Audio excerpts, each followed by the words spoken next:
Hello बच्चों, चलो question पढ़ते हैं। Which of the following statements are true. पहली statement, through ohmic resistance alternating voltage and current are in same phase. Through an inductor alternating current lags behind alternating voltage by 90 degree. Through capacitor alternating current leads the alternating voltage by 90 degree and in RLC circuit alternating current and voltage are in same phase. तो पहले यहाँ पे की concept समझ लेते हैं। तो की कॉन्सेप्ट यहाँ पे होगा आपका कि भाई phase difference in current and voltages. क्या है की concept? Phase difference of current. कौन सा current? Of course alternating current, current and voltage. ठीक है, in R only, C only, L only और R L C series. Series ठीक है, ये अपना की कॉन्सेप्ट है। तो अब देखो यहाँ पे सबसे पहले समझ लेते हैं कि पहला स्टेटमेंट, फर्स्ट स्टेटमेंट देखते हैं। ओमिक रेजिस्टेंस में क्या होगा? I is equal to I zero sine omega T है। You can say V is equal to, पहले वोल्टेज लिखते हैं। तो let us write the voltage first. यहाँ पे वोल्टेज लिख लेते हैं पहले।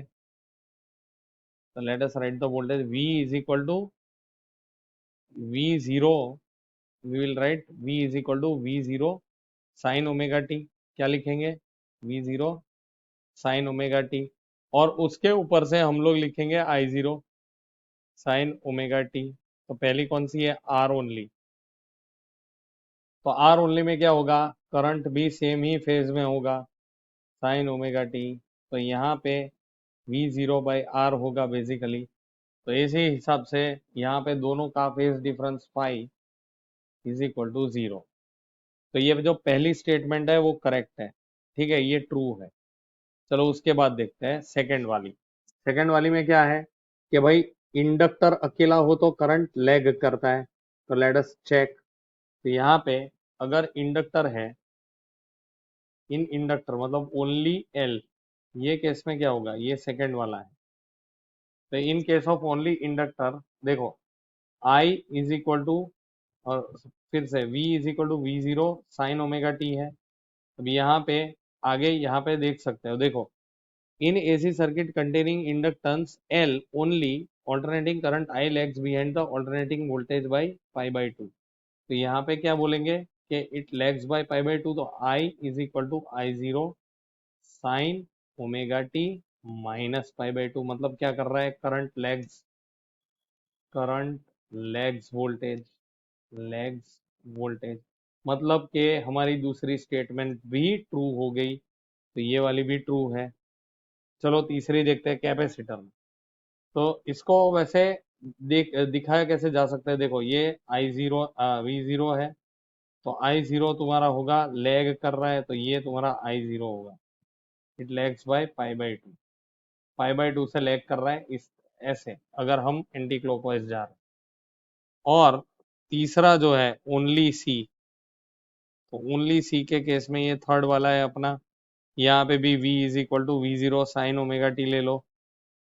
और यहाँ पे जो करंट होगा, current inside the capacitor I C, V C, ये तुम्हारा हो जाएगा इसका I zero sine omega T plus pi by two हो जाएगा। प्लस पाई बाई टू मतलब ये पाई बाई टू से आगे चल रहा है।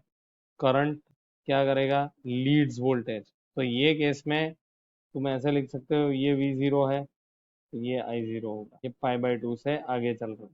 ठीक है, एंटी क्लॉकवाइज डायरेक्शन में। तो ये ओनली सी का हुआ। अब एक और हमको बोला है आर एल सी का। तो यहाँ पे हम ऐसा बोल सके, ये तीसरा स्टेटमेंट है, ये तीसरा स्टेटमेंट भी अपना क्या हुआ? ट्रू हुआ।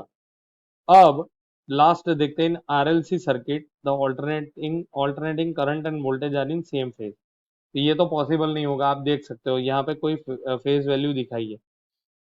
Containing ohmic resistance, inductance and capacitance in series, we have phi is equal to tan inverse XC by XL। तो यहाँ पे अपन देख सकते हैं कि tan inverse we have in RLC series circuit, we have tan phi is equal to impedance of inductance minus impedance of capacitance upon resistance, मतलब ये कोई कैसी वैल्यू होगी, नॉन जीरो वैल्यू होगी, तो therefore they are not in same phase, कुछ ना कुछ फेज डिफरेंस 5 होगा इनका, ठीक है। तो ये जो चौथा है वो है इनकरेक्ट, दैट इज ये है तुम्हारा फॉल्स। तो यहाँ पे अपना डी ऑप्शन बैठ रहा है, 1 2 एंड 3 ओनली। तो ये अपना फाइनल सॉल्यूशन होगा बच्चों। Hope you understood, thank you and best of